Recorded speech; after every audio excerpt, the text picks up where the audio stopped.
colleagues, students, and friends and family. Obviously, Joe's family are also here. So if you haven't met me before, my name is Perumal Nithirasu. I am the Associate Dean for Research, Innovation and Impact within the Faculty of Science and Engineering.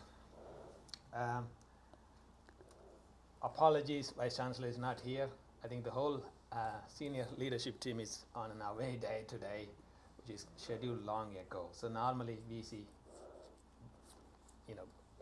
takes a lot of effort to come to these lectures if he is around. So apologies for that. So let me quickly introduce the speaker today. I think we are all here to kind of celebrate the success of Joanne Hudson here. This is a tradition we established since 2019. Ask all the newly promoted professors to deliver a lecture, right? Not in the very old-fashioned way with all the gowns, etc. We have kind of a little bit modernized our inaugural lectures now. So this is a fantastic opportunity to celebrate your success and thank you for all your contribution to the faculty and the university. So briefly, Joe is a professor in exercise psychology in the Department of Sports and the Exercise Sciences. She has two key thematic research areas.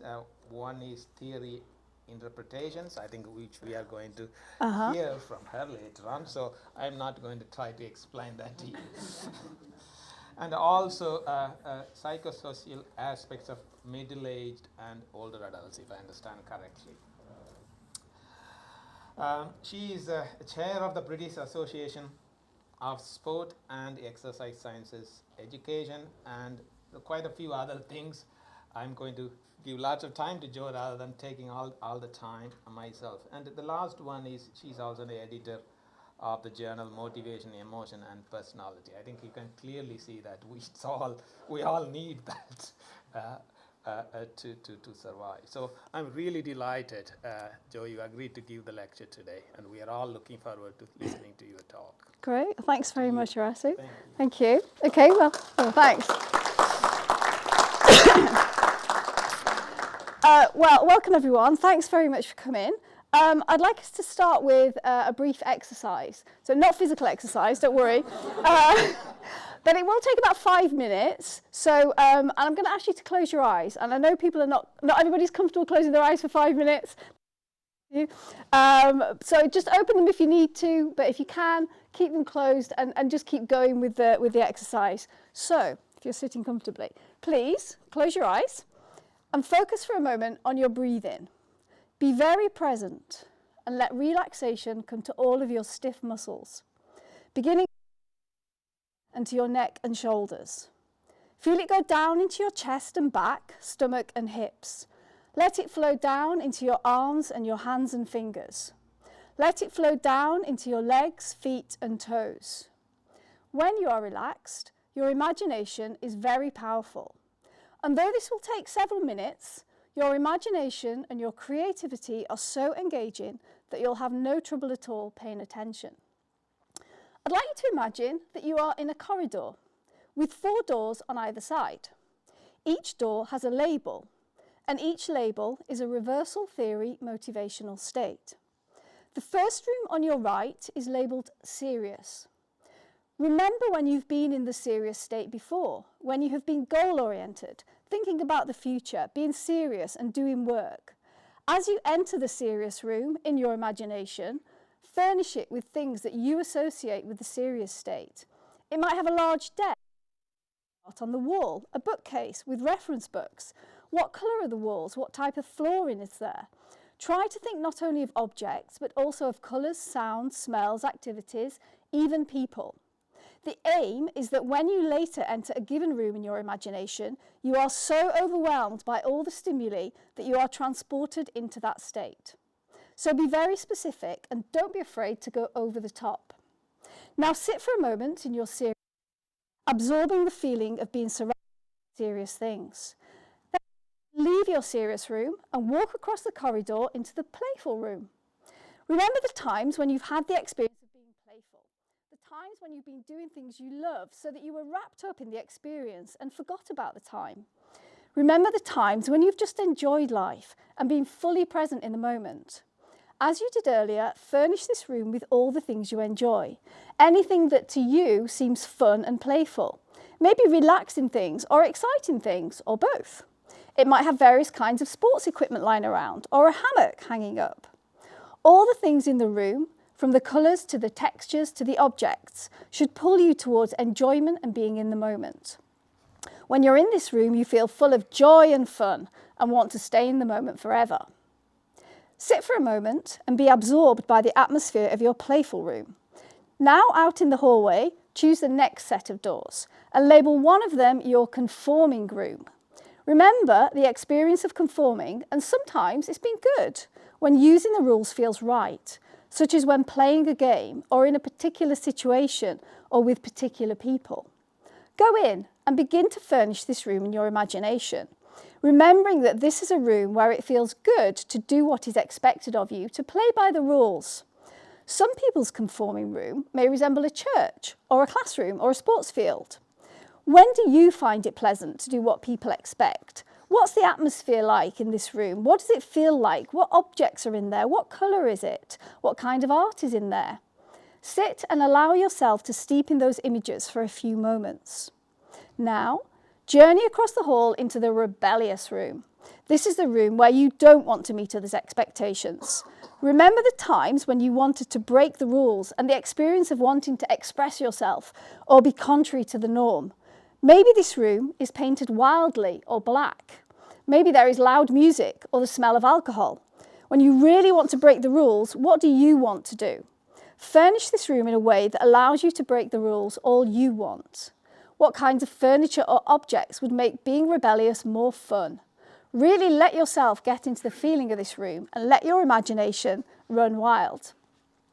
Now that you've completed the conforming and rebellious rooms, step back out into your hallway. Go into the next empty room and label it your self-mastery room, and begin to decorate this room with all the things that make you feel powerful and in control. Remember the times when you felt powerful, when you've had the experience of pushing yourself to do more or to win? What are some of the things that make you feel like you can accomplish anything? Maybe there are trophies or ribbons. Maybe there's cheering or a voice telling you to work harder, push further. When you're in this room, you can feel something rise up inside you, something powerful. Allow yourself to be in that room for a while, absorbing the feelings. Now, walk out into your hallway, into your self-sympathy room, and furnish this room with things that make you feel comforted. Remember the times when you felt down or tired or scared. Remember the times when you've been able to soothe yourself or calm yourself or just give yourself some much needed time to care for you. What do you like to do when you're cutting yourself a break? Take a bath, curl up with a coffee and a good book, go for a swim. Let this room be filled with anything that might indulge you. Give yourself a few moments in the room and then step back out into the hallway. You see 2 doors remaining.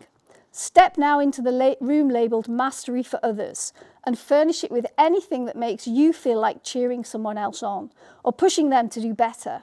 Remember the people in your life who you have encouraged and the times when you've wanted others to do well or to win or to be the best they could be.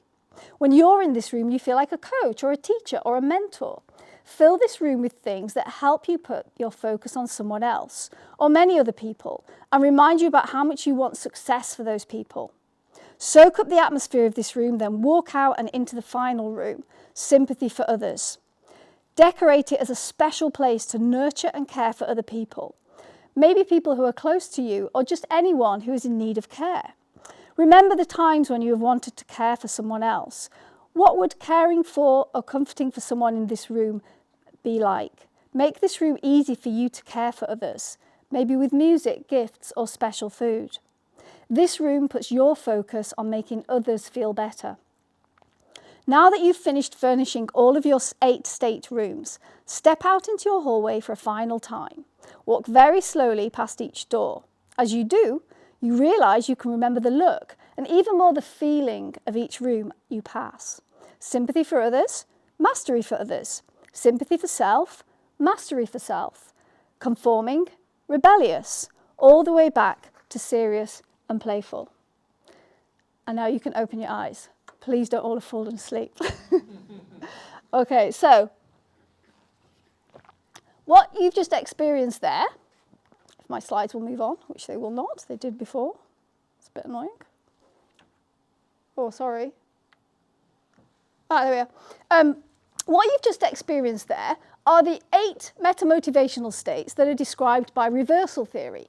And that's a theory that I've used quite a lot in some of my research, and then I'm going to talk about that research today. And as you probably noticed from the exercise, which is called the 8 rooms imagery technique, those metamotivational states come in pairs, and they come in pairs of opposites. So we went into our, does this pointer work? We went into our telic or our serious room. So reversal theory says it's called telic. We use serious just to simplify it. And we also went into our opposite room, the playful or paratelic state. Now, because they're bipolar opposites, we can only experience one state from each pair at any one time. However, we can, and we did in our imagery, didn't we, experience combinations of pairs from combination of states from across the pairs. So we went into our aortic, that's how reversal theory describes self, mastery room. We went into our aloic or other sympathy room. And so these are our metamotivational states. Now, everybody's room looked and felt different, and that's why they're called metamotivational, because they describe our interpretations of our experiences. But this is the framework that reversal theory uses to describe how we experience basically anything in life. And depending on whether or not we meet the different needs and motives and desires of the different states, we will experience different emotions. If we meet the needs and motives of a state, we experience pleasant emotions. If we don't, we experience unpleasant emotions. So if I'm in the aortic mastery state and I'm going into a race and I win that race, I'm going to experience pride. That's my positive emotion. If I'm in the paratelic state and I want to be playful, but I'm being forced to experience low arousal and do something that's boring, I'll experience boredom. That's my negative emotion. I won't go through all of them, but you can kind of see the pattern there. So those are the first proposals of reversal theory that you need to kind of be on board with to understand, hopefully, the rest of the lecture. Now, there's a bit of a clue in the title. In reversal theory, we constantly reverse between these different states. So we switch between the pairs, the states in each pair. So we switch from the telic to the paratelic. And this could be on a moment-to-moment basis, or we might spend, say, 10 minutes in the telic state and then switch, or an hour and switch.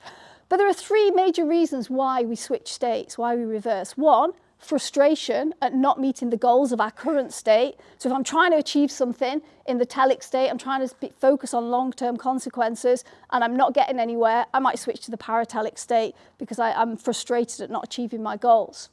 The second major reason is just satiation. There's only so much time that we can spend in any one state and we just naturally switch to the other state. The third reason is a contingent event or something external that will influence a shift. So it could be walking into a room, walking into a church, walking into a classroom, might switch us into the conformist state from the rebellious, or in reversal theory terms, the negativistic state. So that reversal process is another key proposal of reversal theory. I don't know why my thing's not working.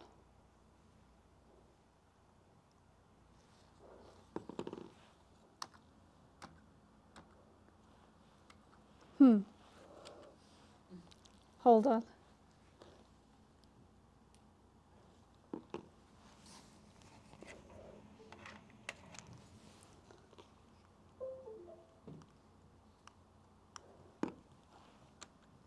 Oh, it's totally frozen, Kelly. I'll just stab at things until something works. I'll do that. Yeah, that's fine. Yeah, that's cool. Yeah, sorry about that. Yeah, now, as we were going through that exercise, you probably thought to yourself that some states felt more comfortable than others, and some felt more familiar than others. And that's because we have something called dominance, which is where we have a preference for spending our time in some states than others. So out of the 2 states in each pair, we tend to maybe prefer to spend more of our time in the telic state or the paratelic state. And that's what we refer to as our metamotivational dominance. The other key characteristic or key proposal of reversal theory that I'm going to cover today is that not only are there psychological and emotional factors that are linked to the different states, there are physiological correlates that are associated with the different states and the dominances. So this could be, for example, our heart rate response or our respiratory response or our muscle activation. So depending on the state or the dominance, that differs, and we'll come back to that. But of course, states and dominances don't work in isolation. You're probably thinking that. They do interact. So reversal theory proposes that when our state and our dominance are matched, then we're going to have optimal outcomes when we're in important situations like a competition or an examination or something. So we might have more optimal performance, say if we're a telic dominant person who's in the telic state. However, when we have a mismatch, so somebody who's telic dominant in a paratelic state, it's more likely that the outcomes are going to be suboptimal. And that's called the misfit effect. Are you with me so far? This is good. And then finally, whilst we do have a dominance, reversal theory suggests that actually it's a good idea to experience all of these different states throughout throughout our life, throughout our day, throughout our week, throughout our month, whatever time frame works. And we're not quite sure of the time frame yet. And this is called psychodiversity. So if we're just always in the telic conformist state pair, for example, we're probably going to get quite burnt out, aren't we? And so we need to shift across the whole state array to experience psychological health. So these are all proposals of reversal theory, which are up for examination, of course, which is what we've done in the research that I'm going to talk about. And we've looked at these different proposals in our research. And essentially, we've kind of like looked at a few of these different topics. So I'm going to talk us through these topics in relation to my research. But before I do that, I'll just show you a picture of me at my very first reversal theory conference. So this is back to basics. Does reversal theory influence, help us to interpret sport and exercise experiences? I don't know if you can see me, but I'm, flipping heck, sorry. I'm really good with technology, by the way. But that's me, and I'm looking super excited because I'm actually standing right behind Michael Apter, who's one of the originators of reversal theory alongside Ken Smith. And essentially the theory was born out of Ken Smith's observation in his psychiatric practice that children that he worked with were really inconsistent in their behaviours, and they seemed to exhibit paradoxical behaviours that just did not make sense. And so hence the two of them put their heads together and came up with reversal theory, and this was back in the 1970s. So what did we do? Well, buoyed with enthusiasm from my first conference, I went back to my then place of work. I did my first study in reversal theory, which was with junior badminton players on a talent development programme. And another proposal that reversal theory talks about is the link between arousal, stress and performance. Not as interesting as the others, but I'll tell you a little bit about it. And the reason why I looked at this as my first reversal theory study is because this was a bit of a preoccupation in the 1990s of sports psychologists. How do arousal and stress and anxiety relate to performance?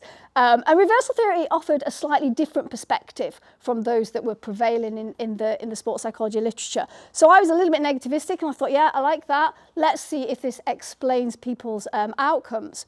So these junior badminton players on this talent development program in a tournament reported their arousal and their stress. And just like the misfit effect, reversal theory suggests that if there's a difference between the level of arousal that I feel and the level of arousal that I want to feel, that's going to have a negative impact on my outcomes.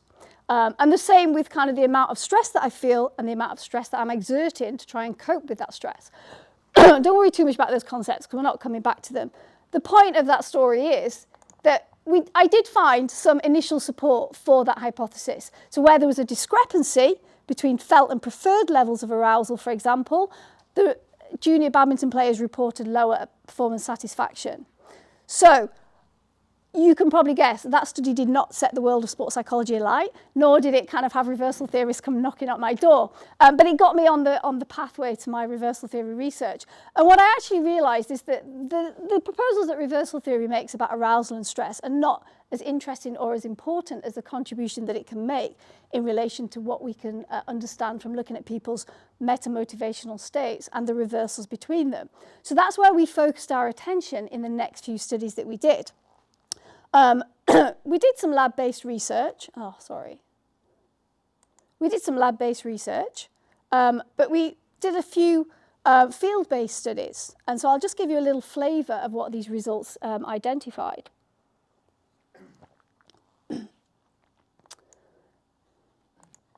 Sorry, I've got to be like really accurate as to where I point this. It's kind of difficult in my heightened state. So, so we were interested in finding out through in-match recordings of athletes' experiences or video recordings of their competitive experiences, followed up by interviews about them, whether they experienced all the 8 states during competition, whether or not they experienced state reversals and why they experienced them. So, for example, in this study with golfers, we did identify that all 8 states were experienced by the golfers at some point. But as you might expect, they were mostly in the aortic mastery telic conformist states. They did report reversals between states. And again, as you would expect in a dynamic competitive environment, these were mostly down to frustration, maybe their own poor play, or a contingent event, the opposition sort of doing something really good or having a bit of a lucky break, and that caused a reversal. Very few were down to satiation, that kind of natural saturation of state. In the field-based studies, we did identify some satiation-based reversals in the lab-based research. So initial evidence emerging then that reversal theory is providing quite a good explanation for how maybe athletes are experiencing their competition. Another example study that I wanted to highlight to you, though, gives us a really nice, I think, insight into how reversal theory helps us to understand the experiences that athletes have and why they have these experiences. So in this study, we took injured athletes. So this was immediately after they were injured. And we interviewed them every couple of weeks until they were back into training, full training. So we interviewed them over a really long period of time. It was kind of like 3 or 4 months. And throughout this period, we could obviously plot the different motivational states that they experienced, how they related to their emotions, their behaviours, and how they related to their dominances. And just to give you a couple of illustrations of how I think reversal theory was really useful here. One athlete talked about how her injury occurred. And it was basically in warming up for a training session, a whole load of guys doing backflips to warm up. Not necessary because they were judo athletes, they weren't gymnasts. But to fit in with everybody else, she switched into a very unfamiliar state pattern for her, paratelic, aloic, conformist mastery. I've got to be fit in and be like these guys, and incurred an injury as a result because she wasn't fully warmed up. And it put her out for months. So that for us shows that reversal theory can explain why people do things that are actually not in their best interests. And throughout the injury process, what we also saw were patterns of behaviour that identified to us why perhaps athletes were recovering positively or were not engaging with their rehab. So another martial artist very injury prone in the study, she spent a lot of her time in the aortic sympathy states. So she was very much kind of self-pitying, resenting the kind of treatment that she was getting. And this was really getting in the way of her process of recovery. So rather than focusing on moving forwards and mastering the rehab and doing functional activities, she was kind of focusing on, comforting and feeling sorry for herself. I don't mean that negatively, but that's how her being was. So that aortic sympathy was getting in the way of her progress. So from this research then, and we made quite a few original contributions to the sport literature here. We would say that the research that we did early doors identified that states and reversals are relevant and useful ways to describe, to provide explanations and interpretations for athletes' experiences in sport, whether they be positive or negative, and in particular the processes of change that they undergo, or why they maybe get stuck at a particular level. But of course, reversal theory makes predictions about physiology, and the head is connected to the body in most cases. So we started to look at whether or not the reversal theory predictions about the psychophysiological responses to sport and exercise were upheld in the research. So we did a few different studies, some field-based. I'm just going to talk about a couple of the lab-based studies to illustrate what we learned here. And what we typically did in these studies, we got people in the lab and we got them I know Laura. Laura's going, really, you? And we got people exercising on cycle ergometers, or as you can see here, an isokinetic dynamometer, where they did single leg extensions. That's important, I'll come back to that. And they did endurance or explosive exercise. And we specifically purposely sampled from a large pool people who were extremely telic or extremely paratelic dominant. And we manipulated them into telic or paratelic states using video stimuli. We measured a whole range of different psychophysiological variables. These are some of them here: heart rate variability, electromyography, so that's the muscle output, muscle activation, stress and emotions, and also performance. So what did we find? Well, not across all the studies, but in some of the studies, what we found was evidence for the misfit effect. So you remember that mismatch between state and dominance resulting in a negative, well done Olga, a negative outcome. So to illustrate that here, we've got the paratelic dominance with the grey bar in the paratelic state, lower stress than when they are in the telic state. And then similarly, a higher stress discrepancy, remember discrepancy is bad, when they're in the telic state compared with when they're in the paratelic state.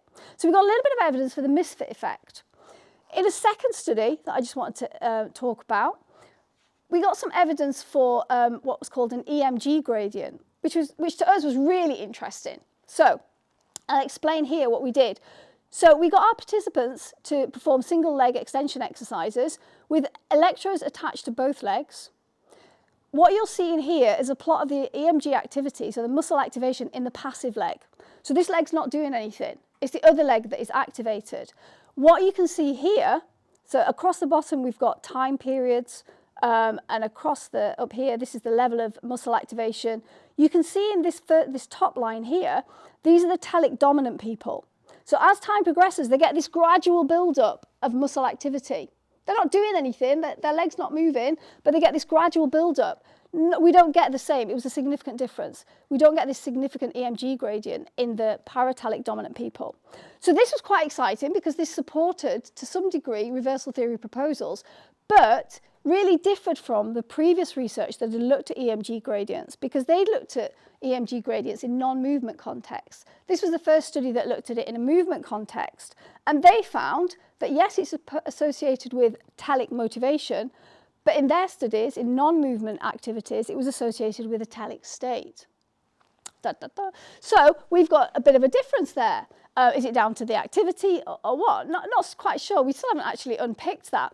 But what we can say is that the telic motivation is potentially got some negative implications for that gradual build-up of muscle tension, which could be linked to injuries in athletes and exercisers. Think about when you're doing something that's telic. Do you sit at your computer like this? Or do you do yoga with your face scrunched up? You don't need to do that.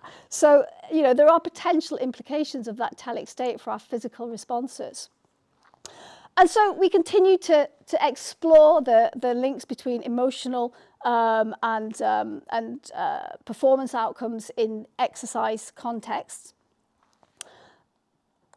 But this time, using, not necessarily from a psychophysiological perspective, but focusing much more on the psycho-emotional impacts of the different motivational states. And so we asked people to exercise on treadmills in the lab. We asked them to walk outside. And these are the results from some of the studies. So this is where we asked people who were high telic dominant, so that's serious, goal-oriented, looking at the future, achievement-oriented, versus low telic dominant people. We asked them to run on the treadmill, high-intensity exercise for 10 minutes, so hard work. And these are their pleasure scores plotted. The black blocks are the high telic dominant people. And you can see here, as time goes on, pleasure goes down for both of them, but it's a much earlier and a much more severe drop, and that was significant for the people who were high telic dominant. And then look at the results from the study where we asked people to walk outside, so low intensity exercise. This time, we didn't look at it in relation to dominance, we looked at it in relation to state. So we manipulated people into the telic or the paratelic state, and we measured their pre and their post exercise, pleasant mood or unpleasant mood. And again, you can see, if you look at the people walking in the paratelic state, an increase in pleasant emotions or mood state, and a decrease in unpleasant, not matched in the telic state. So there's something about the telic state here. And then the final study that I just wanted to show you in relation to this short-term bouts of exercise is where we looked at moderate intensity exercise. So we asked people to exercise for 30 minutes on the treadmill. And we didn't manipulate their states, but we asked them every 5 minutes to tell us whether or not they were in the telic or the paratelic state. And the telic is the top line here. The paratelic is this line here. You can't see my cursor, can't you? Yeah. Ignore these two for the minute. And at the same time, every 5 minutes, we asked them to report their rating of perceived exertion, which is an indication of how hard you think you're working. And you can see by the little asterisks here, in the later stages of exercise, when people were in the telic state, they thought that they were working harder than people when they were in the paratelic state. But the key thing here is these two lines here. Objectively, there was no difference. They were actually objectively working at the same level. So again, we've got something that is influencing our response to exercise that's connected with the telic state. What we also asked them, we asked them quite a few questions at these 5-minute intervals, were where is your attentional focus? And people, when they're in the telic state, told us that their attentional focus was more associative, and that's a more negative score on this scale. So that's this line here, the dotted line. And it was only significantly different at the later stages of exercise. Again, this fits with the dual mode exercise theory in other areas of research. A more associative style of thinking, or attentional focus, is where we focus on what's actually happening right now and what's happening with our bodies when we're exercising. So we're focusing on our breathing, we're focusing on our heart rate, we're focusing on our muscles, maybe how tired we feel. People, when they're in the paratelic state, reported a more dissociative style of thinking. So that's where they're thinking about, what they're going to have for their tea. They're singing a song in their heads or a film that they're going to see at the weekend. So we've got this kind of pattern of outcomes, this pattern of responses that are related to that telic state. But those are obviously all related to short-term acute exercise experiences. Just one example of a study where we looked at chronic exercise behaviour. And we asked people to report different kinds of exercise behaviours, not just how long they exercised for, but also how consistent their exercise behaviour was. And this was a sample of about 1,000 people, just under. And so by exercise consistency, I'm referring to people who start exercise, then drop out, and then start again, and then drop out. So that's kind of like a real problem. We want people to be consistent because you're not going to accrue the benefits from a physical and a mental and a social health perspective if you don't do that. So that's one of the behaviours that we looked at. And they also reported their dominance. Now, what we found were very distinct profiles between men and women. I'm not going to go through all the results, you'll be pleased to hear, but just highlight some of the key ones. Men who showed that sort of very inconsistent, lack of consistent exercise behaviour were much more negativistic dominant. Women were much lower in telic and conformist. So they were dropping in, dropping out all the time. When we looked at exercise preferences, women who preferred to exercise in a class or in the gym on their own reported being much more mastery and negativistic dominant. And men reported being more aloic dominant when they preferred exercising in the gym. So, excuse me. So again, I think what we're starting to see are there are some patterns of links between reversal theory states and dominances that are related to short-term and also long-term behaviour responses, behavioural, emotional and cognitive responses that might give us some clues about how to change exercise environments, exercise programmes, exercise sessions to optimise people's experience and help them to stick to exercise. But one of the things that we encountered a few challenges doing this research. One of the key things about measuring reversals and reversal theory states is that they can change very quickly. So when I give you a questionnaire to measure your state, which is typically how we do it, the likelihood is that's going to change your state. So this has kind of like measurement experts in a bit of a frenzy. So we tried to kind of come up with a new way of measuring states, and we tried to sort of enhance our theoretical and our measurement understanding and really search for some of those kind of like light bulb aha moments. And the good news is we found them. So anybody under 40, this is a pop group called Aha, and they had some great songs. I'm not going to go into all this research, but we needed a bit of a break because I know I do talk really quickly and I'm covering a lot of ground. So you need a bit of paratelic moment, and every talk needs an aha moment, I'm assured. But you know, these are some of the studies that we did that sort of moved the research and the measurement on and the theoretical ideas. So you can ask me about this implicit measure later on if you want to. But one of the things that we did do is we conducted a systematic and a narrative review of the research in this area. And we identified a couple of gaps. First of all, a lot of the research, and you've probably noticed, focuses very much on the telic-paratelic state in sport and exercise. So we need to focus on the whole range of states. And you know, we need some intervention studies. We need studies that are actually going to help people to maybe make use of reversal theory to improve their state experiences. So that's where we went in the last examples of studies that I'm going to show you.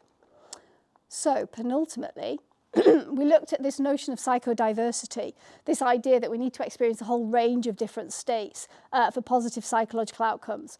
And I'm just going to talk briefly about a couple of studies that we've done that have looked at this. One study we carried out during COVID. This was obviously online, and we asked people to report their dominances and their well-being and their coping.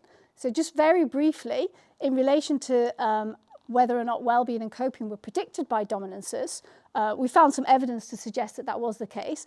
And if you look at, say, just for example, the well-being, thinking about the COVID experience, you know, it was we didn't know what the long-term prognosis was. So that optimism dominance, that things were going to change, is probably going to be positive for well-being. These were positively associated with well-being. I missed that bit out. And also in a situation where we all had to think about the greater good, a loic sympathy dominance was probably very sort of rationally associated with well-being.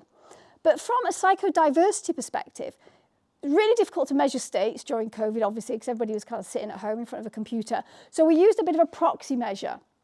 So we identified from people's responses how many extreme dominances across the different state pairs they had. And people with more extreme dominances reported lower levels of well-being. And we've taken this as support for the psychodiversity hypothesis because the rationale is that if you're extremely dominant, you're going to spend more of your time in that state. So if you're extremely telic dominant, you're going to spend more of your time in the telic state. So that's what I do. So I'm going to report maybe lower well-being during COVID. That for me wasn't true, but anyway, always an outlier. So a little bit of evidence there for the psychodiversity hypothesis. And then I don't have a lot of time to go into detail in this second study, but I think it's interesting here because it starts to highlight to us the complexity of the psychodiversity idea. And in this study, we changed context and we asked students to report their motivational states, their emotions, and their engagement in lectures. Scary, scary to find out the answers to this, in 3 weeks across a semester. And they did this, whoa. No, I've got no idea what's happened there. Phew, we could have been in all sorts of trouble there. And they did that 4 times in each lecture. Now, if we had support for the psychodiversity hypothesis, we would find that students that reported lots of reversals between states, because they're experiencing lots of different states, would report more positive outcomes. But we did not find this. We found that students that reported no reversals reported more positive emotions and more cognitive and behavioural engagement in the lecture. So good that they're cognitive and behaviourally engaged, but not good for our hypothesis. However, in the 3rd week, we did get a bit of an anomalous result there that did support the hypothesis. Students that reported more reversals, so experienced a wider range of states, reported a more kind of advanced level of engagement, which is called agentic engagement, which is where you're interacting. So you're asking questions or you're answering questions that the lecturer's asked you. So we've kind of got evidence there that psychodiversity does seem to be important, but it, oh, flipping heck, sorry. There we are. But it does seem to be a little bit more complex than lots of states, well-being. We might need to think about the context, we might need to think about the states, and we might need to think about the outcomes that we're looking at. So, finally, all that knowledge is not much use unless it can be applied. So I just want to give you a couple of examples of where we've done this. One that I'm not going to talk about in too much detail, but you can ask me about this later, is some interesting research that John Mayles led, where we worked with elite coaches and athletes to develop a performance demand model that would help them to cope with the transitions in psychological state that are needed pre, during and post competition. What we found was that reversal theory offered us a really generic framework that everybody could put their own stamp on and develop for their individual sport and their individual athletes. But the example that I want to give you is taking us back to that original imagery exercise that we did. And this is a study that Melissa Day and I did with competitive athletes. And these were athletes who were struggling to cope with a competitive stressor. So, for example, one trampolinist had observed in training one of her teammates sustain a horrific injury called vicarious injury experience, and she just couldn't get that out of her head. The flashbacks, it was impact on her being able to go back to training. There's a really well-established paradigm called expressive writing that was developed by James Pennebaker.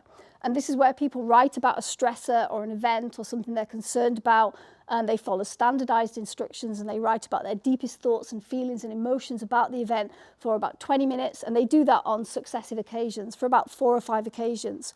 It's a really simple intervention, but it's had remarkable impacts on psychological and physical health outcomes.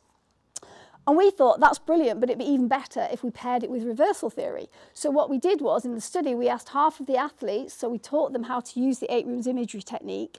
The technique that we went through was shorter, obviously, and a bit quicker than what we would normally do.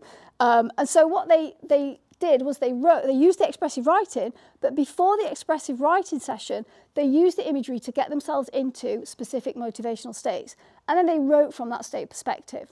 So they were writing from all the different kind of range of states. And what we found is that it was an effective tool to help them to look at their experiences and reimagine and gain a different perspective on their stressors and move on from their stressors. So these are just a couple of quotes to illustrate how they experienced that reversal theory expressive writing. So you've got the female runner there who's talking about how using the different rooms helped her to engage with emotions that she wouldn't do normally, helped her to look at the event that was still stressful for her from different perspectives. And then I think the female kayaker's comment is really interesting because she's talking about moving herself into the self-sympathy state, which of course was challenging, but really unusual for her. And that's not actually unusual for athletes, is it? Because we encourage them to spend a lot of time in the aortic mastery state, you know, stay in control, stay tough, stay dominant. But actually this encouraged her to look at something from a different perspective and experience new emotions.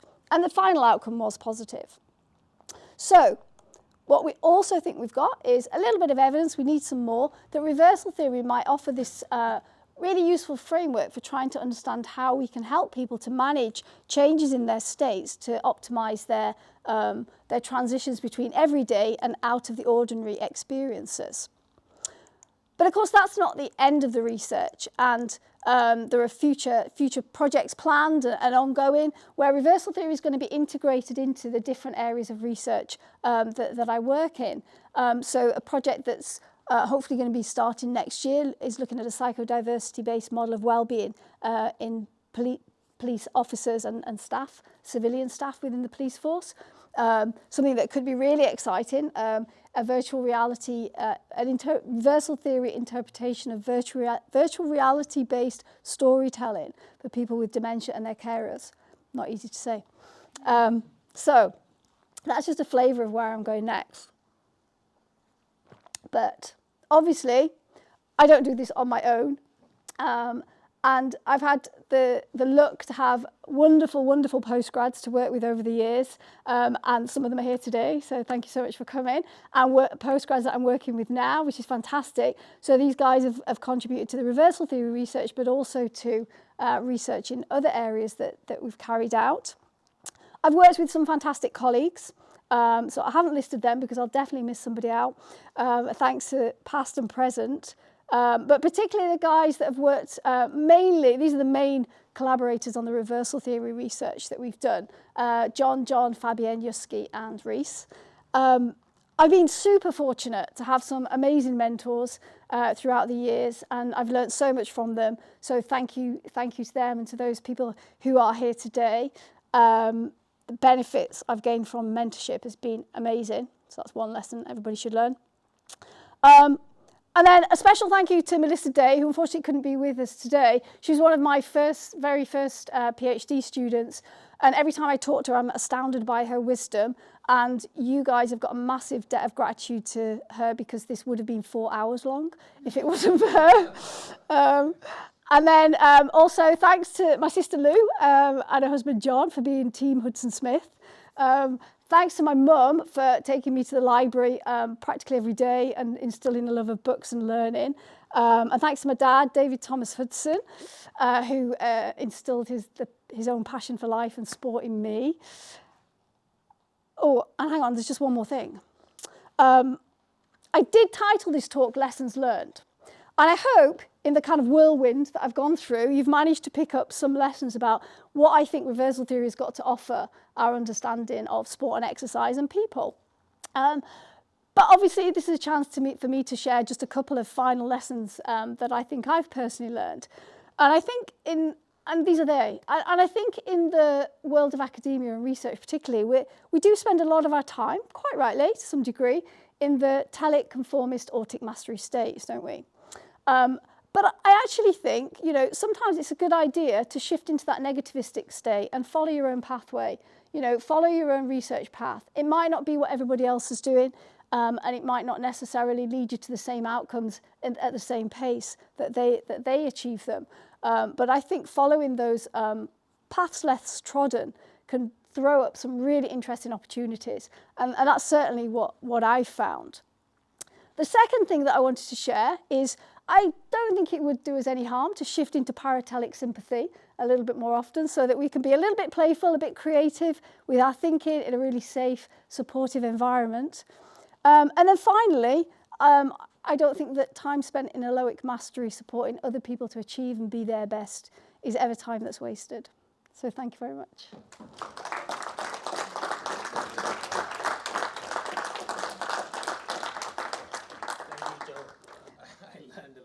Oh, good. I need to learn how to go from one to the other. Right, so we have a few minutes for discussion before we go out to more refreshments. Hi, amazing as always, Joe. So then you're speaking as well, really good. So you spoke obviously in terms of like sports and the study that you did, trying to help people through different stages of the training program. Yeah. So what about in relation to health then? Do you think there's a way that this could be packaged into different like things like weight management programs? Definitely. And activities?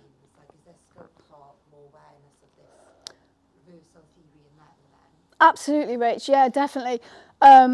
There is some research that's looked at smoking cessation, and that was kind of a few years ago.